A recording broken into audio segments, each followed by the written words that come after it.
Hello everyone, मैं विक्रम कुमार आप सभी का अपने यूट्यूब चैनल स्कॉलर्स कॉन्सेप्ट के ऊपर स्वागत करता हूं।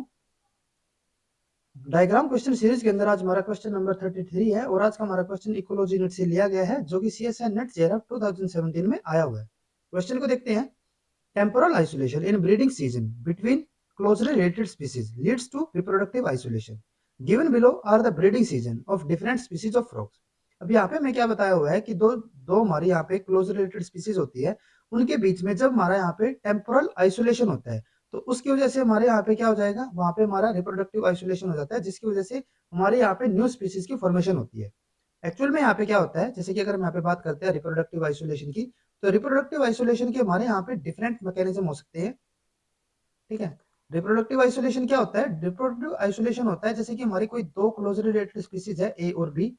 इनके बीच में हमारा यहाँ पे रिप्रोडक्टिव बैरियर बन जाएगा, जिसकी वजह से ये आपस में एक दूसरे के साथ इंटरब्रीड नहीं कर पाएंगे और उसकी वजह से इन दोनों की हमारा क्या हो जाता है, ये हमारी एक डिफरेंट स्पीसीज की फॉर्मेशन कर देगा और ये हमारी यहाँ पे डिफरेंट स्पीसीज की फॉर्मेशन कर देती है। तो ये हमारा क्या होता है, रिप्रोडक्टिव आइसोलेशन, जिसमें क्या होगा कि दो स्पीसीज के बीच में हमारा यहाँ पे एक रिप्रोडक्टिव बैरियर की फॉर्मेशन हो जाती है। और जो हमारे यहाँ पे रिप्रोडक्टिव आइसोलेशन होता है उसके हमारे यहाँ पे डिफरेंट मैकेनिज्म हो सकते हैं, जैसे कि यहाँ पे हमने एक टेम्पोरल आइसोलेशन बताया ही है। ठीक है, एक हमारा होता है टेम्पोरल आइसोलेशन, एक हमारा यहाँ पे होता है बिहेवियर आइसोलेशन, एक यहाँ पे होता है जियोग्राफिकल आइसोलेशन, या फिर एक होता है हमारा यहाँ पे इकोलॉजिकल आइसोलेशन, और एक हमारा यहाँ पे होता है मैकेनिकल आइसोलेशन। तो ये हमारे यहाँ पे डिफरेंट मैकेनिज्म हो सकते हैं जो कि हमारे यहाँ पे किसकी फॉर्मेशन करेंगे, रिप्रोडक्टिव आइसोलेशन की, और उससे हमारा क्या होगा, यहाँ पे स्पेसिएशन होता है। ठीक है, अब यहाँ पे जो हमारे क्वेश्चन के अंदर हमें दिया हुआ है, हमें यहाँ पे दिया गया है टेम्पोरल आइसोलेशन, और टेम्पोरल आइसोलेशन में क्या होता है कि जो हमारी ये दो स्पीसीज है ए और बी है, जैसे कि हम यहाँ पे एग्जांपल लेके चल रहे हैं, इन दोनों का जो हमारा ब्रीडिंग सीजन होगा ना, जो इनका ब्रीडिंग टाइम होगा, वो हमारा क्या होता है, डिफरेंट होता है। मतलब ये डिफरेंट टाइप पे ब्रीड करेगी और ये हमारी डिफरेंट टाइप पे ब्रीड करेगी। ठीक है, तो इसकी वजह से क्या होता है कि इनके बीच में हमारा यहाँ पे रिप्रोडक्टिव आइसोलेशन होगा और वहां से हमारी स्पेसिएशन फॉर्मेशन हो जाती है। ठीक है, तो ये हमारा यहाँ पे क्या बोल रहा है कि हमारा यहाँ पे दो स्पीसीज है, जैसे कि यहाँ पे में अलग अलग ग्राफ के अंदर बताया हुआ है, हमारा एम और एन स्पीसीज है, यहाँ पे एक में हमारा यहाँ पे ओ और पी हमारी स्पीसीज है, एक में हमारे यहाँ पे क्या और आर स्पीसीज है। ठीक है, नीचे में यहाँ पे डिफरेंट टाइम्स में बताया हुआ है, जैसे कि जनवरी, फरवरी, मार्च, अप्रैल, मई, जून, ये हमें यहाँ पे डिफरेंट मंथ बताए हुए हैं ईयर्स के। और जो हमारे यहाँ पे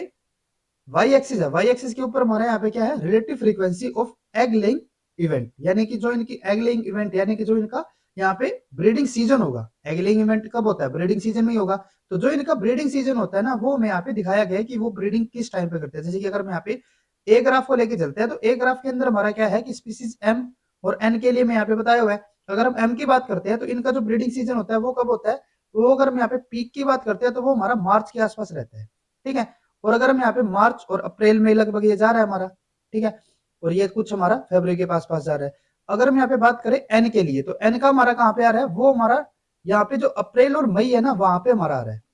ठीक है,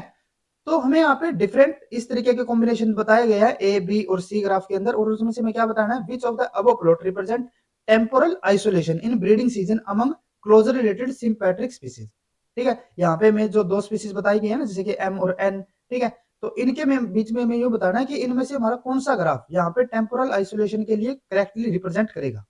ठीक है, तो अगर हम यहाँ पे सबसे पहले ए ग्राफ की बात करते हैं, तो ए ग्राफ के अंदर जैसे कि हमने बताया कि जो हमारी एम स्पीसीज है, एम स्पीसीज का जो हमारे यहाँ पे ब्रीडिंग सीजन हुआ है, यानी कि जो उनका एग इवेंट होते हैं, वो कब हो रहे हैं, वो हमारे हो रहे हैं मार्च और अप्रैल के आसपास। ठीक है, और अगर हम यहाँ पे बात करें जो हमारी एन स्पीसीज है, एन स्पीसीज का जो एरिया है वो हमारा यहाँ पे मैच कर रहा है इसके साथ।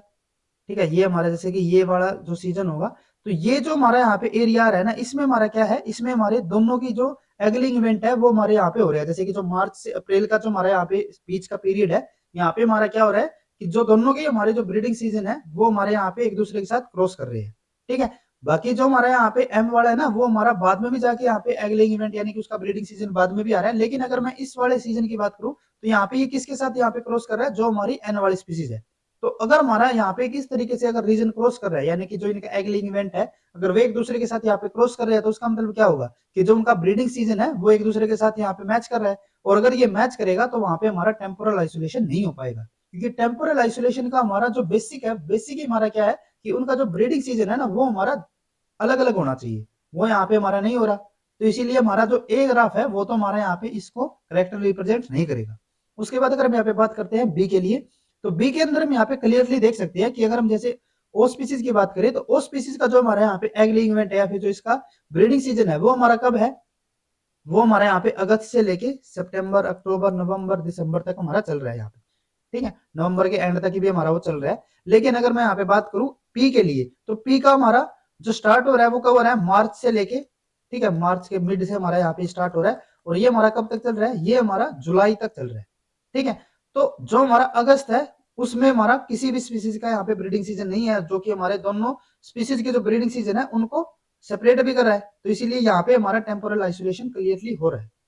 ठीक है। तो बी हमारा यहाँ पे करेक्टली रिप्रेजेंट करेगा टेम्पोरल आइसोलेशन को। और अगर हम यहाँ पे बात करते हैं सी के लिए, तो सी के अंदर हमारा क्या है, अगर मैं पहले यहाँ पे बात करूं जो हमारी क्याउ स्पीसीज है, तो क्याउ स्पीसीज के लिए हमारा जो यहाँ पे सीजन रहेगा वो हमारा कौन सा है, वो हमारा यहाँ पे है जो हमारा मिड मई से लेके, ठीक है, जो हमारे यहाँ पे मिड मई हो जाएगा ये, ठीक है, मिड मई से लेके जो हमारे यहाँ पे अगस्त तक है, ठीक है, ये हमारा किसके लिए हो जाएगा, जो हमारी यहाँ पे क्याउ स्पीसीज है। दूसरी तरफ अगर हम यहाँ पे बात करते हैं आर स्पीसीज के लिए, तो आर का हमारा कब है, मिड फरवरी से लेके हमारा ये हमारा चल रहा है अप्रैल तक, ठीक है। तो जो हमारा मई है वो हमारा यहाँ पे क्या हो गया, फिर से हमारा यहाँ पे बच गया, इनके बीच में हमारा एक आइसोलेशन, ठीक है। दूसरी तरफ अगर हम यहाँ पे बात करते हैं जो हमारा इसका सेकंड यहाँ पे ब्रीडिंग सीजन है आर के लिए, तो वो हमारा कब है, वो हमारा मिड अगस्त से लेके वो हमारा है नवंबर तक, ठीक है। तो यहाँ पे भी हमारा जो अगस्त वाला जो सीजन रहेगा वो हमारा क्या हो जाएगा, एक दूसरे को सेपरेट कर रहा है, ठीक है। तो इसीलिए जो हमारा यहाँ पे सी वाला जो ग्राफ होगा वो भी हमारा यहाँ पे टेम्पोरल आइसोलेशन को करेक्टली रिप्रेजेंट कर रहा है,